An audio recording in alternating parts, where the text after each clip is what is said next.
Hi, ಎಲ್ಲರಿಗೂ ನಮಸ್ಕಾರ. ಸೋತ ಮನಗಳಿಗೊಂದು ನಮನ. ಸೋಲೆಂಬುದು ಒಂದು ವಿರಾಮವಷ್ಟೇ. ಸೋಲಿಗೆ ನಾವೇಕೆ ಅಂಜಬೇಕು? ಸಾಯುವ ಹಂತಕ್ಕೆ ಹೋಗಬೇಕು? ಸೋಲೊಂದು ಸವಾಲಾಗಬಾರದೆ? ಬದುಕಿನ ಹೊಸ ಪಾಠವಾಗಲಾರದೆ? ಸಾಲು ಸಾಲಲ್ಲಿ ಸೋತು ಮನಕ್ಕೆ ಹೊಸ ಹುಮ್ಮಸ್ಸು ಹುಟ್ಟಿಸುವ ಶಕ್ತಿ ನಿಮ್ಮಲ್ಲಿಲ್ಲವೇ? ನಾವೇಕೆ ಸೋಲಬೇಕು?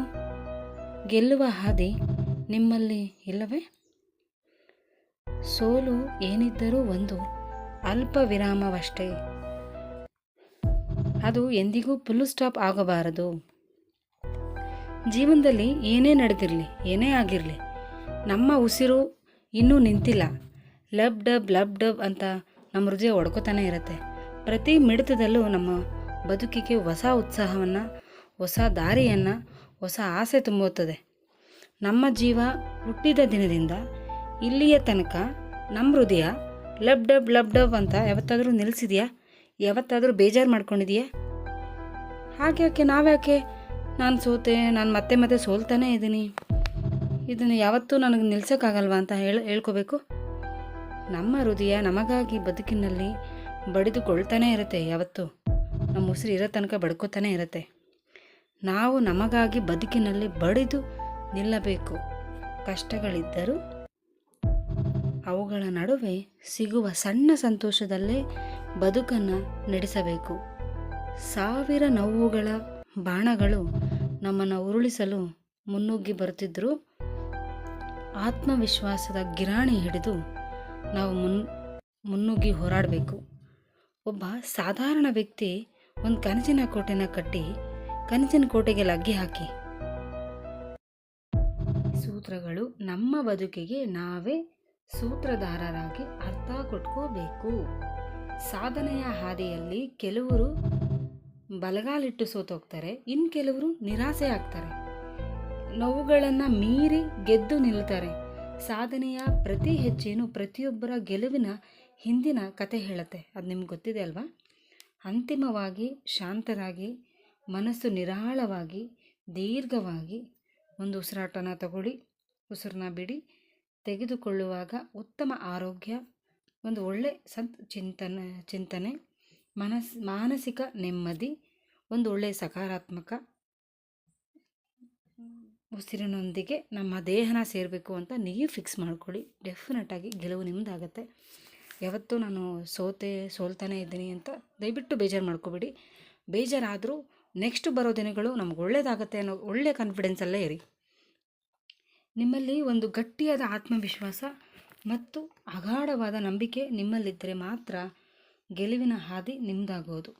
ಮೊದಲು ನೀವು ಏನು ಮಾಡಬೇಕು ಮತ್ತು ನಾವು ಏನು ಆಗಬೇಕು ಎಂದು ನೀವು ಏನು ಅಂದ್ಕೊಂಡಿರ್ತೀರೋ ಅದು ಮಾತ್ರವೇ ನಿಮ್ಮ ಮನಸ್ಸಿನಲ್ಲಿ ಇರಬೇಕು.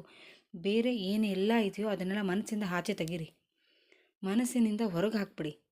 ಓ ಮನಸ್ಸೇ ರಿಲ್ಯಾಕ್ಸ್ ಪ್ಲೀಸ್, ಓ ಮನಸ್ಸೇ ರಿಲ್ಯಾಕ್ಸ್ ಪ್ಲೀಸ್ ಅಂತ ಸುಖಬೋಧಾನಂದ ಅವರು ಒಂದು ಬುಕ್ನ ಬರೆದಿದ್ದಾರೆ.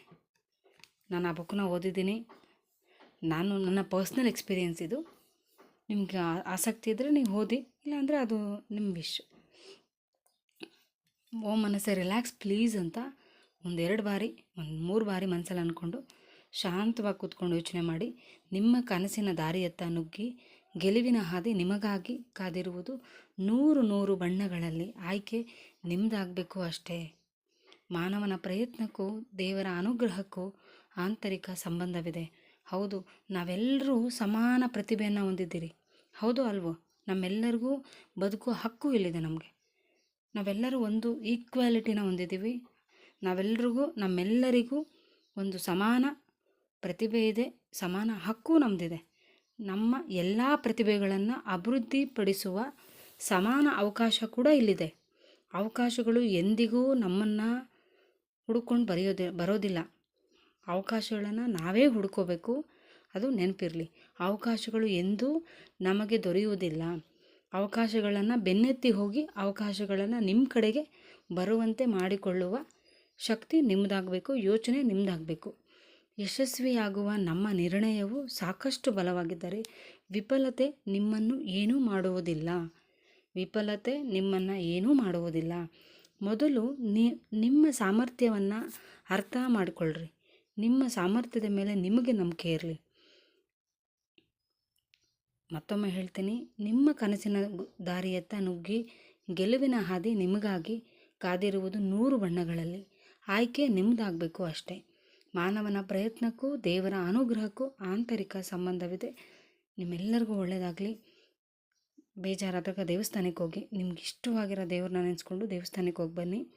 ಗೆಲುವು ಖಂಡಿತ 100 ಬಣ್ಣಗಳಲ್ಲಿ ನಿಮಗೆ ಕಾಯ್ತಾ ಇರುತ್ತೆ. ಒಳ್ಳೆಯದಾಗಲಿ.